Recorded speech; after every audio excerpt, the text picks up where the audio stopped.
Wahoo, hey, we're learning to dance on the bike today. I've asked Tony and Mariko to help me demonstrate. We're using the Rock and Roll Trainer Stand by Kinetic because it allows the bike to move naturally under the rider without risk of tipping over.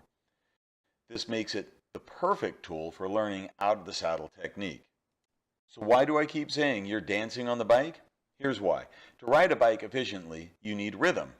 You need to use your whole body. You need to be able to move your hips independently from your knees and your shoulders while you use your shoulders and arms for leverage and while you use your hips to stabilize your knees. Hip movement, agility, and rhythm. It's a dance.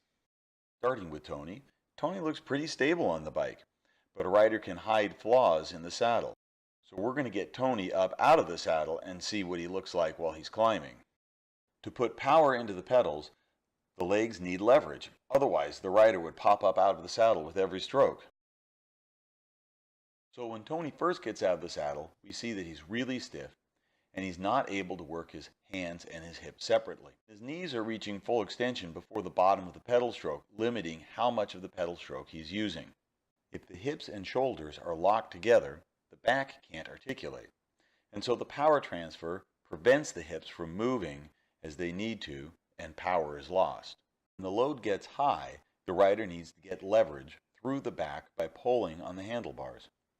Pulling with the same hand as the leg that's applying power, not both hands at the same time. When the load is light and the rider is seated, there's enough leverage provided by gravity pushing the body weight into the saddle. All of this can be hidden when a rider is seated. But out of the saddle, the resistance must be higher so we can see how the rider uses leverage and how that affects the back and hip articulation. So we talked to Tony about this, and Tony gets back out of the saddle.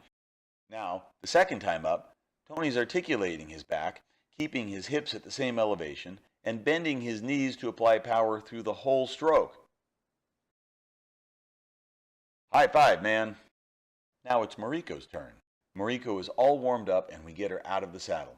She's using the Kinetic swivel stand for her front wheel so that the bike mimics real life. You can see she's having trouble keeping the front wheel straight, needing to use a little more core strength and a little less shoulder. Also, she's got her hips and shoulders locked together, and like Tony, her leg reaches full extension before the full pedal stroke, locking out the quad muscle and almost all her power before the pedal stroke is done. We talk about this a little, and I give her a little demonstration of pushing the foot back with the quad muscles at the bottom of the stroke instead of trying to use the calves and the hamstring. Trying to put these pieces together, I see that her stroke is not smooth. To smooth the stroke out, I'd like to see her using her hip flexors more. Even though very little of the rider's power comes from the hip flexors are very important in creating the smooth pedal stroke. I ask Mariko to pedal with one leg, forcing the foot to make a circular movement and forcing the use of the hip flexors. Pretty quickly, her stroke smoothed out. Since her stroke smoothed out so quickly, it became clear that for Mariko, this is not a problem of hip strength. This is a problem of learning to tell the right muscles to fire in the right sequence. Mariko gets back out of the saddle, and she's much more smooth this time. Not perfect yet, but on her way. I ask her to sprint, and she picks up the cadence to about 80 RPMs, which is pretty fast for out of the saddle.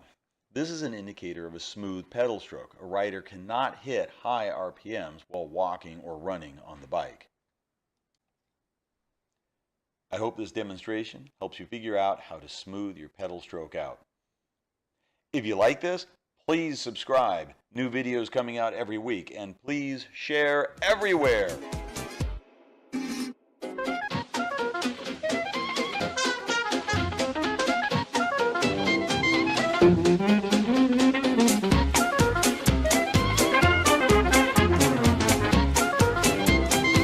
Get happy and lose control.